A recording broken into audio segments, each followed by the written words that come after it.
Hello les amis, je vous retrouve pour une nouvelle vidéo sur le football et la Coupe du Monde 2026 et je vais vous présenter le débrief en statistique du match Australie contre Turquie, un match qui avait lieu ce dimanche 14 juin pour le compte de la première journée dans le groupe D et c'est une surprise, c'est l'Australie qui a battu la Turquie 2 buts à 0. Alors dans cette vidéo on va revenir sur les buts de cette rencontre mais surtout sur les statistiques des deux équipes pour comprendre un petit peu le déroulé du match et on terminera la vidéo par le classement du groupe D mise à jour. Alors une victoire surprise, c'est vrai que la Turquie marchait très très fort en ce moment, mais l'Australie, eh ben, écoutez, a remporté le match. Ils ont ouvert le score par Iran Kunda à la 27e minute. Et en deuxième mi-temps, pareil, j'irais au même moment, quasiment dans les deux mi-temps, à la 75e, ils ont marqué un deuxième but par Metcalf pour l'emporter 2 buts à 0.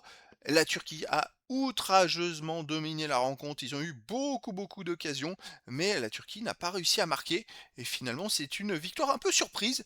Alors, on va aller voir les statistiques. Il y a eu 71,7% de possession de balle à 28,3% pour la Turquie, 704 passes tentées à 270, 635 passes réussies à 202, 90,2% de passes réussies à 74,8%. Ça a été une ultra domination de la Turquie, mais un écart monstrueux vraiment entre les deux équipes. 20 occasions à 8 pour la Turquie. Les buts attendus 1,33 à 0,77 pour la Turquie.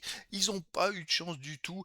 30 tirs à 9 pour la Turquie, 8 tirs cadrés à 4 pour la Turquie, 12 tirs bloqués à 1 pour la Turquie, 1 poteau à 0 pour la Turquie. Il y a des matchs comme ça où on dit qu'une équipe elle pourrait jouer pendant des heures sans marquer de but. Et c'est un peu ce qui s'est passé. C'est un manque de réussite. Alors, il n'y a eu que 1,33 XG parce que c'est vrai qu'ils ont eu des occasions, mais elles n'étaient pas forcément très très franches. Mais il y a quand même un 33 XG et ils n'ont pas réussi à marquer de but. Et je sais plus quelle équipe, je crois que c'est les États-Unis avec quasiment un 32 XG, ils ont mis 4 buts. C'est pour vous donner un titre de comparaison, alors qu'avec 0,67 XG, l'Australie en a marqué 2. C'est vrai que quand on voit toutes ces statistiques, la Turquie est devant dans toutes les stats et pourtant le score c'est 2-0 pour l'Australie.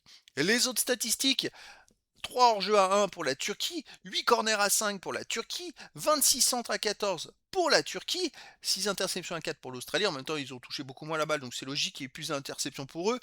16 tacles à 12 pour l'Australie, 45 duels gagnés à 41 pour la Turquie, 8 arrêts à 2 pour l'Australie, 12 fautes à 4 pour l'Australie, un jaune à 0 pour la Turquie et pas de carton rouge. Là, bon, il y a des statistiques peut-être un petit peu plus équilibrées, mais ça reflète pas du tout le score de 2-0. Alors ça, c'est une sacrée performance, ce score de 2-0 pour justement l'Australie en vue d'une qualif.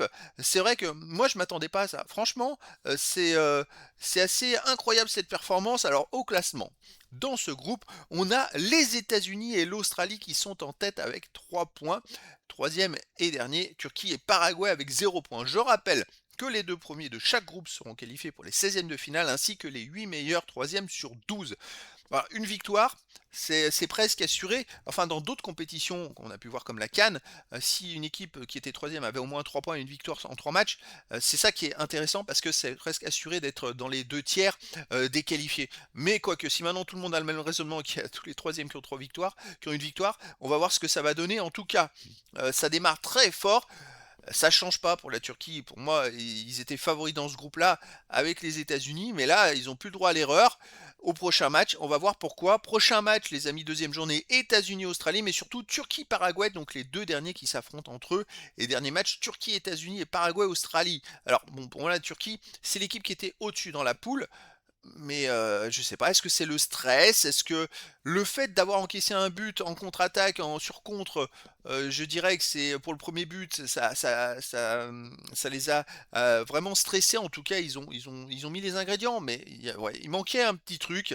C'est pas de chance, on va voir ce que ça va donner contre le Paraguay à la prochaine rencontre. Donc voilà, c'était le débrief en statistique du match Australie contre Turquie, un match qui s'est terminé par la victoire de l'Australie, 2 buts à 0. Voilà les amis, je vous dis à très bientôt pour une nouvelle vidéo.